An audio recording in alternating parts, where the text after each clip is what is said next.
Muy buenas tardes. En nombre del Centro Cultural Cubano de Nueva York, les doy la bienvenida a una nueva charla del doctor Federico Justiniani. Federico Justiniani nació en La Habana, Cuba, en 1929. Se graduó de doctor en medicina de la Universidad de La Habana en 1954 con el segundo expediente de su curso.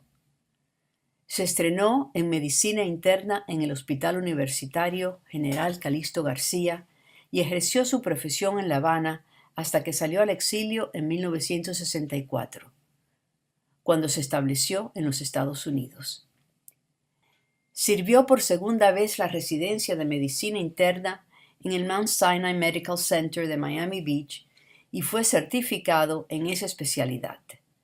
En 1969 comenzó su carrera en esa institución, donde ejerció hasta su jubilación en el 2010. Sirvió de director de educación médica por más de 25 años y fue miembro de la facultad de la Escuela de Medicina de la Universidad de Miami, alcanzando el rango de profesor en 1990. Ha publicado en revistas científicas nacionales e internacionales, ha sido profesor invitado en numerosas instituciones de Latinoamérica y ha recibido múltiples honores por su excelencia en la enseñanza, incluyendo la prestigiosa designación de Master del American College of Physicians. Y ahora me da muchísimo placer cederle la palabra al doctor Federico Justiniani. Muchas gracias. Buenas tardes. Antes que nada, quiero darle las gracias al Centro Cultural Cubano de Nueva York y a su indiscutible líder, la presidente Iraida Iturralde, por darme la oportunidad de presentar este trabajo que, como todos saben, el título es La historia de la tuberculosis en Cuba. Antes de entrar directamente en la historia de la tuberculosis en Cuba, quiero hacer un recorrido por los antecedentes históricos de la tuberculosis. La tuberculosis es una enfermedad infectocontagiosa, considerada una de las primeras enfermedades humanas de las que tiene conocimiento. Se estima que tiene una antigüedad de unos 15.000 a 20.000 años y las primeras evidencias de la enfermedad humana se han encontrado en restos óseos del período neolítico que datan de unos 5.000 años. Ya Hipócrates, que vivió de 460 al 377 a.C., en su tratado sobre las enfermedades,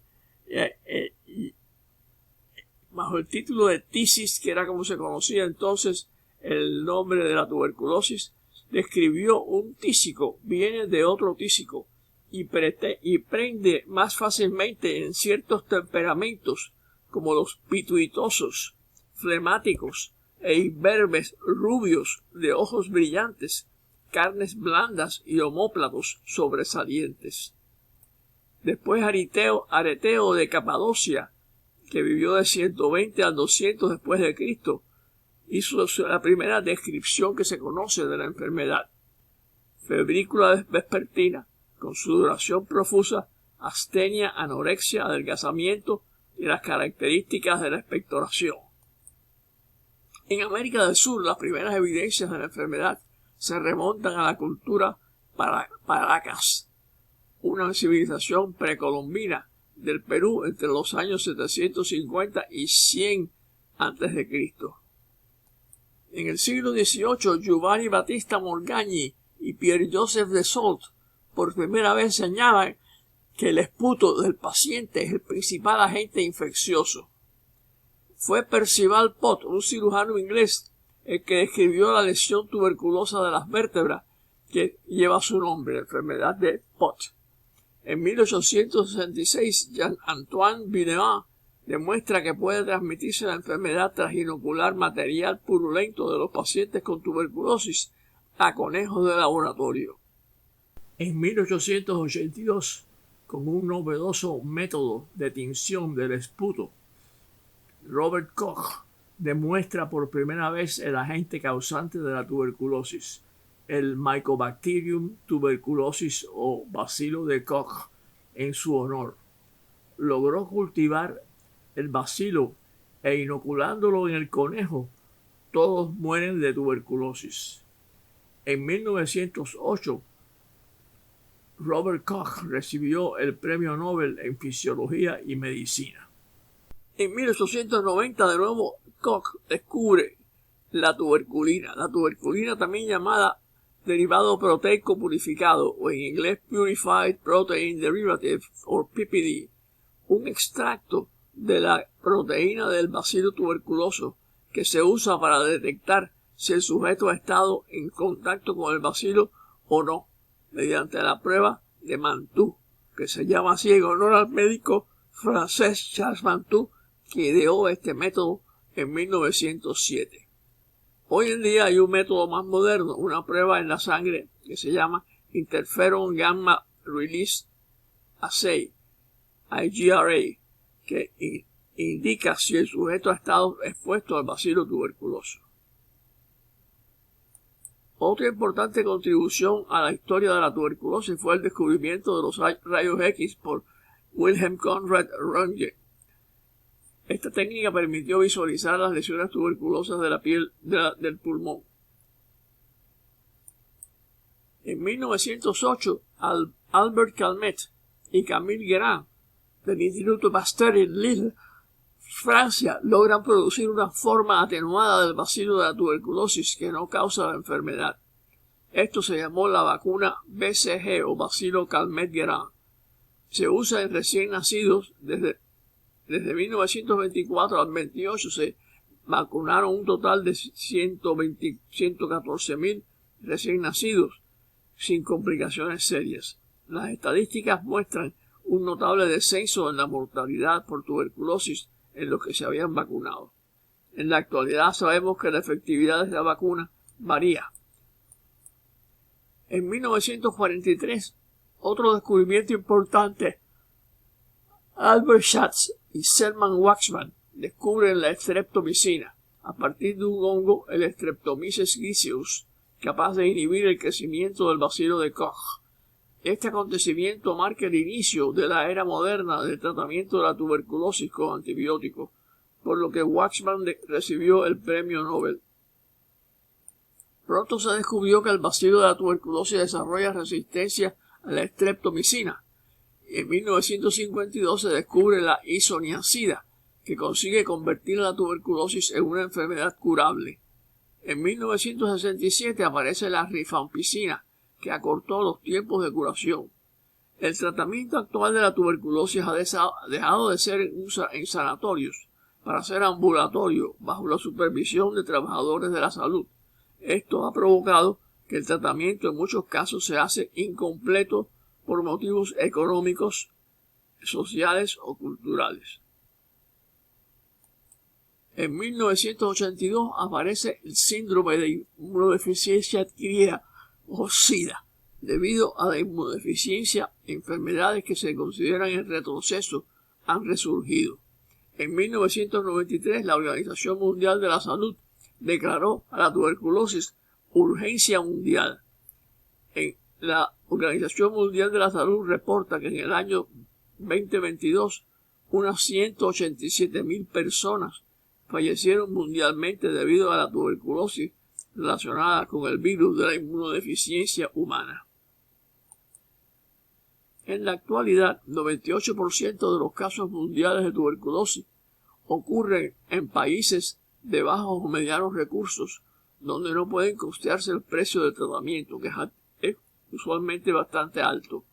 En el año 2020, la Organización Mundial de la Salud reporta que más del 66% de los nuevos casos mundiales de tuberculosis ocurrieron en 8 países: India, Indonesia, China, Filipinas, Pakistán, Nigeria, Bangladesh y la República Democrática del Congo. Todos países que son extremadamente pobres y en los cuales es difícil costear el precio del tratamiento. En los Estados Unidos, el Centro para el Control y Prevención de Enfermedades, o CDC, reporta que en el año 2023 hubo un total de 9.625 casos de tuberculosis para una tasa de 2.9 casos por cada 100.000 habitantes. Ahora entremos directamente en el tema que nos ocupa, la historia de la tuberculosis en Cuba. El documento más antiguo que se conoce sobre la tuberculosis en Cuba data de 1793, una hoja titulada Sucinta disertación sobre la tisis. En 1865 el doctor José de la Luz Hernández Sardiñas recomendó distintos lugares de la isla de Pinos que por su clima favorecen la cura de la tuberculosis. En 1879 el doctor Agustín W.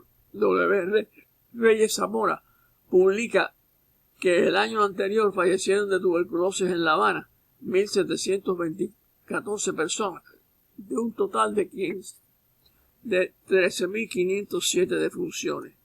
En 1882 el doctor Joaquín L. Dueñas y Pinto corroboró los descubrimientos de Koch sobre la transmisión de la tuberculosis por las vías respiratorias. Como sabemos, el doctor Dueñas se considera como el pionero de la pediatría cubana. En 1890 se creó la primera Liga Antituberculosa Cubana en Santiago de Cuba. Era una entidad privada sin el apoyo de las autoridades coloniales. En 1902 se crea la Liga Antituberculosa Nacional y en 1903 en el Hospital número 1, que después fue el Hospital Calixto García, se dedican 4 pabellones a enfermos tuberculosos. El coronel Valery Harvard, jefe de sanidad del gobierno interventor, decidió la construcción del Sanatorio La Esperanza con 60 camas. El primer paciente ingresó en 1908 y su primer director fue el doctor Juan Pons. En 1926 se funda la sección de tuberculosis del Ministerio de Sanidad y Beneficencia y la Cátedra de Patología Clínica e Higiene Terapéutica de las Enfermedades Tuberculosas en la Facultad de Medicina de la Universidad de La Habana. En 1928, durante el gobierno de Gerardo Machado y Morales, se forma el Patronato Nacional contra la Tuberculosis como respuesta al aumento de mortalidad por tuberculosis en las clases más pobres. El patronato logró aumentar el número de camas del Sanatorio de la Esperanza a 150 y más tarde a 300. El presidente Machado incluyó la participación en el patronato de instituciones de caridad como las Damas Isabelinas, así como mujeres de la sociedad. En esta diapositiva vemos una imagen de una pintura del pintor Fidelio Ponce en 1934, titulado Tuberculosis. Entonces Fidelio Ponce era un joven pintor desconocido que tuvo una exhibición en el Lyceum Lawn Tennis Club de La Habana, y este fue uno de los cuadros que exhibió, donde se demuestra las expresiones negativas de los sujetos, y algunos de los cuales tienen caras que parecen cadáveres. En 1936 se crea el Consejo Nacional de Tuberculosis, que se encargó de dirigir la lucha antituberculosa a todos los niveles, y en 1940 se incorpora al Ministerio de Salubridad y Asistencia Social. Se realizó una encuesta de la población supuestamente sana con pruebas de tuberculina a 47.637 personas, de las que resultaron positivas 17.652, a los cuales se les hizo radiografía de tórax y se descubrieron 600 casos con lesiones tuberculosas activas. Se estableció un dispensario antituberculoso en cada provincia. Se creó el Instituto de Vías Respiratorias en el Hospital General Calixto García. En 1938 se creó un sello postal de 1 centavo, como vemos aquí en la imagen, de uso obligatorio todos los años desde el 1 de diciembre hasta el 31 de enero para recaudar fondos para el Consejo Nacional de Tuberculosis.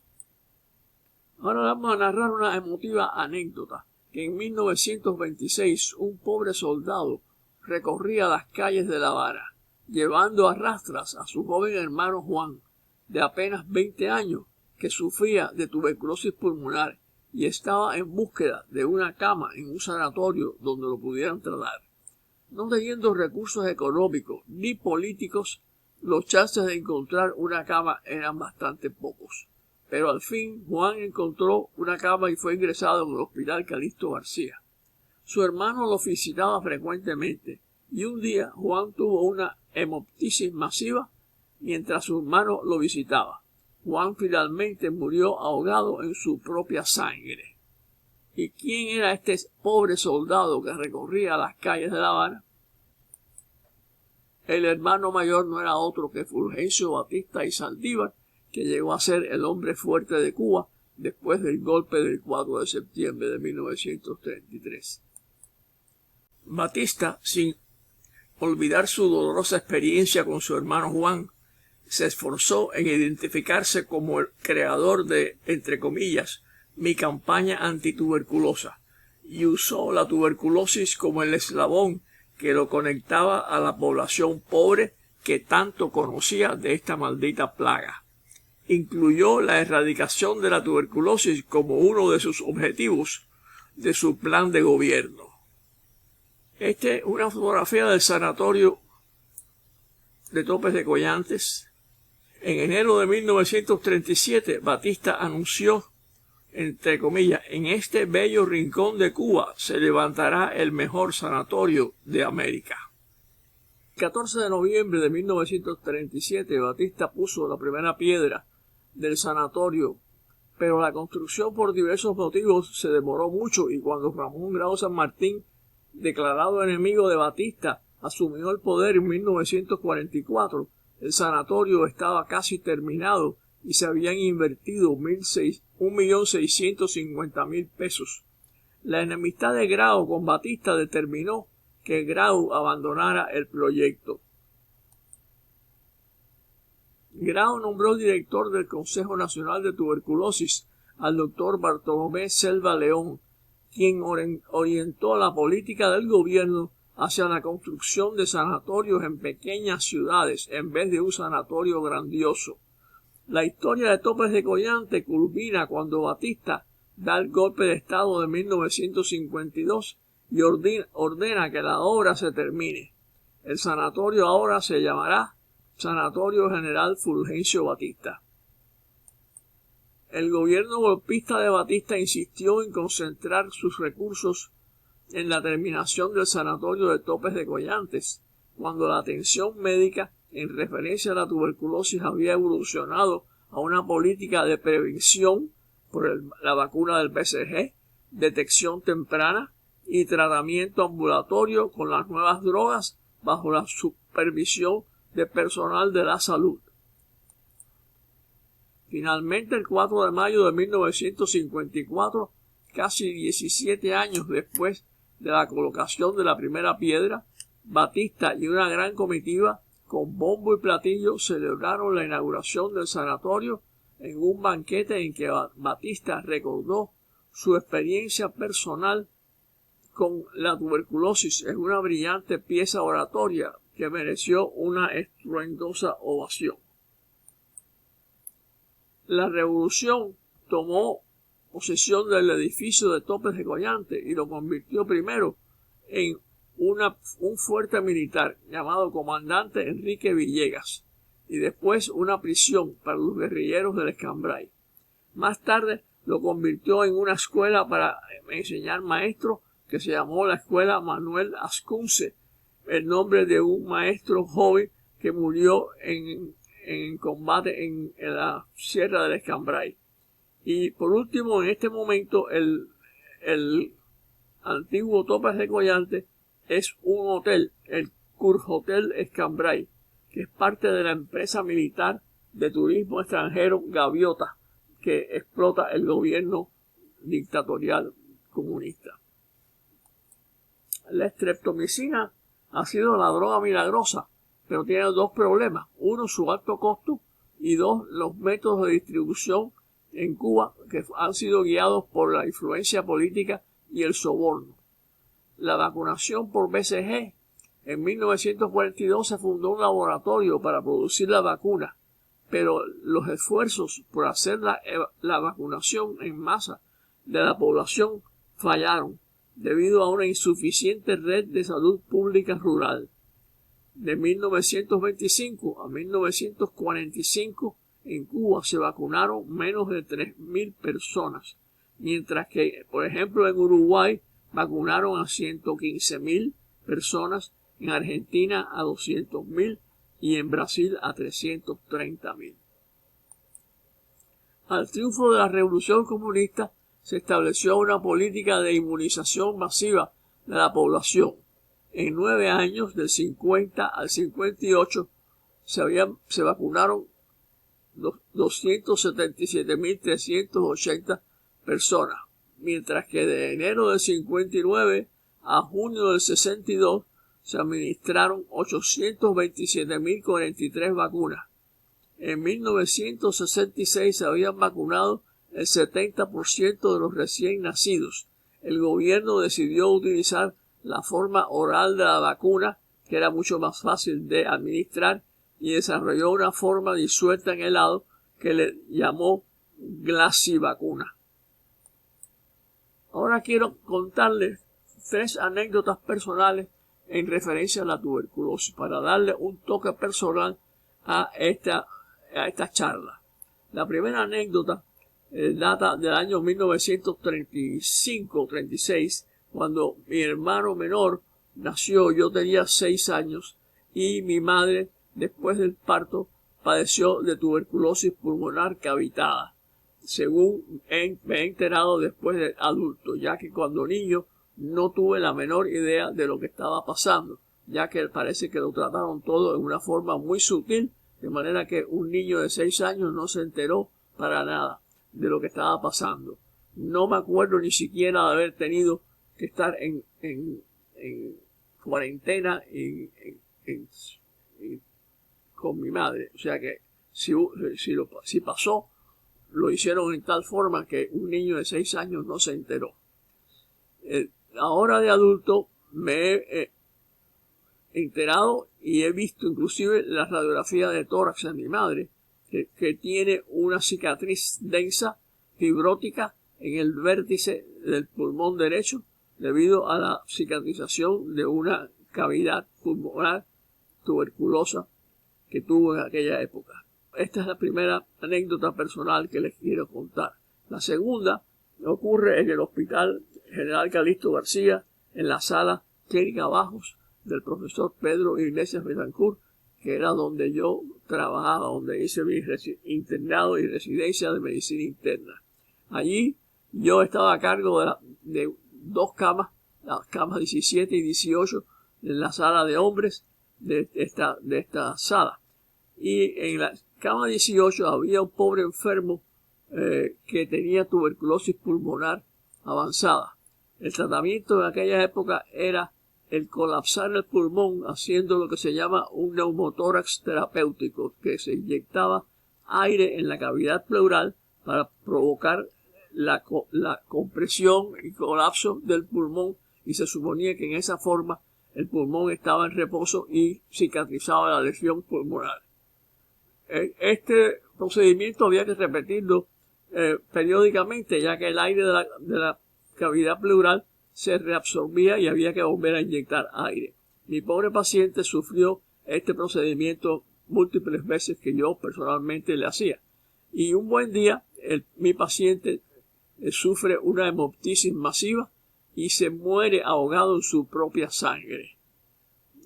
Yo me pregunto cómo es posible que un paciente tan infeccioso como alguien que tenga una tuberculosis pulmonar cavitada abierta pueda estar ingresado en una sala de medicina general y no infecte al resto de los pacientes o del personal. Y yo me pregunto si yo no me enfermé con el contacto con este paciente porque quizás tenía una inmunidad que adquirí durante mi exposición a la tuberculosis de mi madre cuando yo era niño. Esto simplemente es una posibilidad. La tercera anécdota que les cuento es ocurre en el Hospital Calixto García, en la sala del doctor Iglesias Betancourt. En esta sala había un residente joven que estaba trabajando con un grupo de nuestros residentes, incluyéndome a mí, y era un muchacho súper inteligente con un expediente académico muy, muy importante, y un buen día se enfermó con dolor de cabeza y fiebre alta. Fue al médico, los médicos no sabían exactamente qué era lo que estaba pasando, y gradualmente se fue empeorando hasta que cayó en coma. Cuando cayó en coma y fue ingresado, sus compañeros, incluyéndome a mí, nos turnamos por las noches para cuidarlo, pero desgraciadamente no se pudo hacer el diagnóstico y nuestro compañero terminó falleciendo en ese estado de coma. La autopsia mostró que tenía meningitis tuberculosa. Obviamente yo creo que esta meningitis la adquirió en la sala de Clínica Bajos debido a la falta de aislamiento de pacientes con tuberculosis activa. Y él pagó este precio, desgraciadamente. Todos fuimos a su entierro. El entierro fue muy emotivo, y en medio del entierro empezó a caer un aguacero torrencial que nos empapó a todos, y yo en mi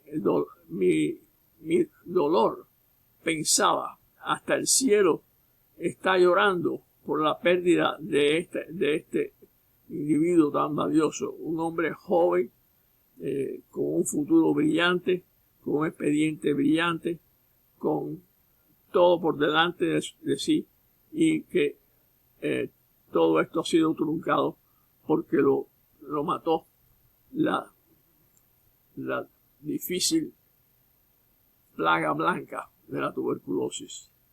Este fue una experiencia personal muy dolorosa que recuerdo siempre cuando hablo de este muchacho. Ahora, con esto terminamos la exposición, y tendré mucho gusto en el siguiente periodo. Vamos a tener un periodo de preguntas y respuestas y de contribuciones de los oyentes a través del sistema del Zoom. Espero que se comuniquen con nosotros y tendré mucho gusto en conversar con ustedes. De nuevo, muchas gracias al Centro Cultural Cubano de Nueva York por la oportunidad de presentar este trabajo. Gracias.